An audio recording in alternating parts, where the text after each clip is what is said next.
Lex here from Dead Gentry Collectibles, back with another estate sale video. You can find us on Etsy for vintage and antique items, Mercari for more contemporary collectibles, and Whatnot, where we do card and toy and comic book shows. So, I'm going to give you some evaluations of what I saw at this estate sale this day. Up in front here, we do have this planter turtle. He is adorable. He was overpriced. Also, not shippable. Honestly, you could find a piece like that at a nursery for that price or a little bit less.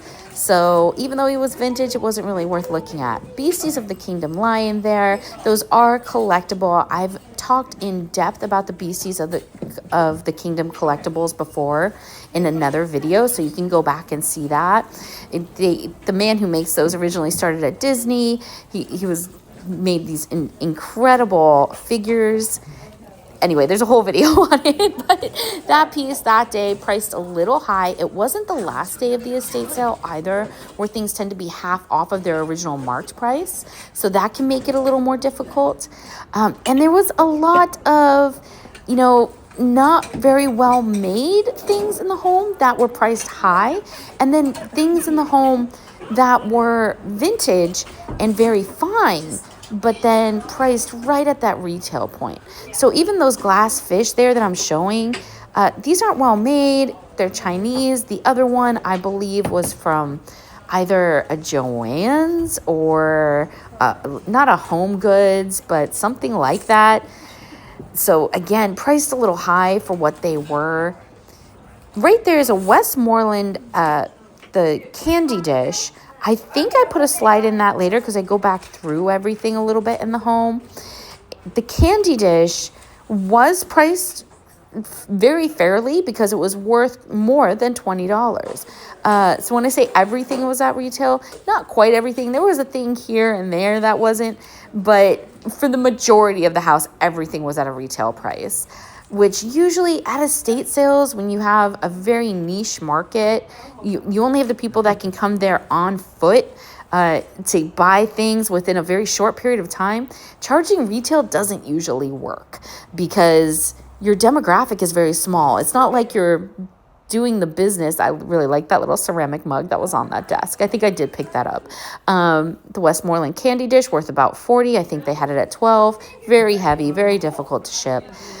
But as I was saying, pricing everything so high at an estate sale doesn't generally work unless you have very, very fine antiques and collectibles, which wasn't really the case here.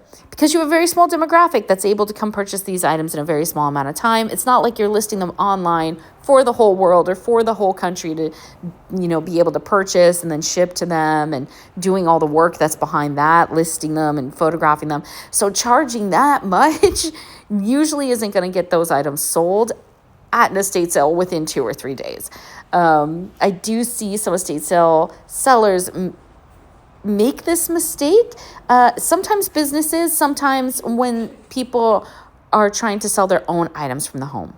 Again, carved wood elephant, beautiful, worth about $50. I think they had it at $30, $40, or $50 plus. Very heavy, very difficult to ship for a reseller. And even if you wanted it for yourself, if you were to search for that online, I imagine you could find a deal. You might not want to pay up for it. So again, not great to have it that high. This piece, however, that William picked up, this orchid in this glass vase. This is a vintage faux plant, and I always go on about vintage faux plants at estate sales.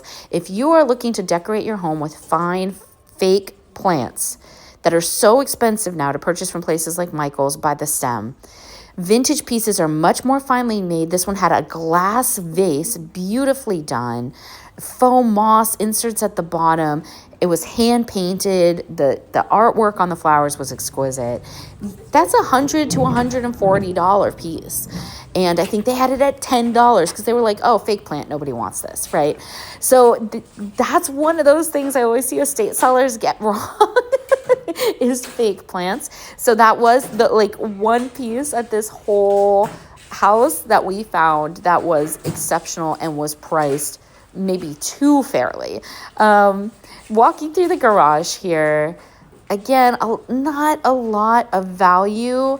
The squirrel wasn't treasure craft. If you saw that little like amber colored ceramic squirrel, this on the wall, this is a reproduction. It's not even a good print. But then there were finer collectibles. They had this little shelf here. You see this little music box. A better Basil's Cathedral music box could go for more than that. And again, the kabuki decanter, beautiful. That's a Basque, beautiful piece. Carved soapstone. That's the vase in the background there in the right. Do you see it in the back right with all the flowers going up it? So they had some shelves of beautiful collectibles, but they were all priced at those prices at the top of the market. So if you were looking to collect those, again, even if you were coming to this estate sale, you'd be hoping to get some kind of a deal, because otherwise you could go online and pick exactly what you wanted. Say the exact form from 20 different carved soapstone vases, right? That's the one I thought might have been treasure craft. It wasn't.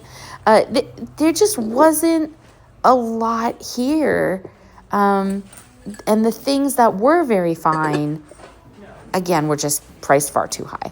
Far too high for what an estate sale is doing. I don't want to say it was the worst estate sale ever, but I just don't think they understood.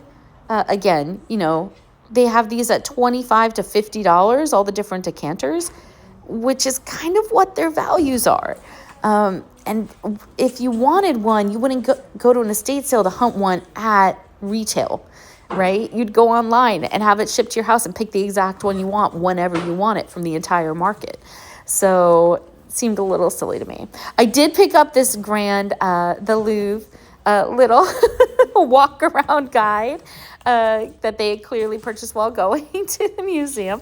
I thought that was great. I love stuff like that. I'll keep that around in my car as reading material. I do sell antiques after all, so art and pop culture, things of that nature. I love just picking up reading material about that just to look through, and the pictures too are beautiful. I also picked up this one. It was just about a very large Victorian estate. It was beautiful. This is clearly, again, a walkthrough guide. I think they had those at a couple dollars, and honestly, I don't even know what the valuation on something like that would be. That one sticker fell off. But it's the exact same price as the whole stack, I promise. The sticker really did just fall off there because it wasn't attached securely. So, and again, I don't know if those are worth $1, $5, 50 cents. I'm not sure. I just picked them up because I wanted to read them. I did pick that up for Will as well. No real value to that Day of the Dead wreath there. It's a contemporary piece, again, probably from Joann's or Michael's. He just loves Day of the Dead stuff, and I just thought it was colorful and fun. And we always like buying things and taking them out of the waste stream rather than buying something like that new. So we try to get our decorations from garage sales and estate sales so that they get another life and another use. That's pretty important to us. That's part of the reason we love our business, is because we do that. We take things that might end up in the waste stream and we bring them back to market, and we love that. So especially if it's like a contemporary thing that's not worth very much, we will never purchase something like that new. We'd rather get one that's already been used and can still be used. Now, I know the scope of my camera went sideways here, but I did want to point out the cast iron Coca-Cola model miniature. Do you see it sideways on the shelf? That's why I left this footage in. I wanted to show it to you, and I wanted to make sure to give you an evaluation of it. I'm not sure why my gyroscope went entirely sideways, but there you go. We're near the end of the video now. I know I've been talking a little fast, but I hope you enjoyed seeing some of the information in the text slides. And go ahead, drop us a like and a follow if you enjoy these videos. We really do appreciate it, and it helps us out.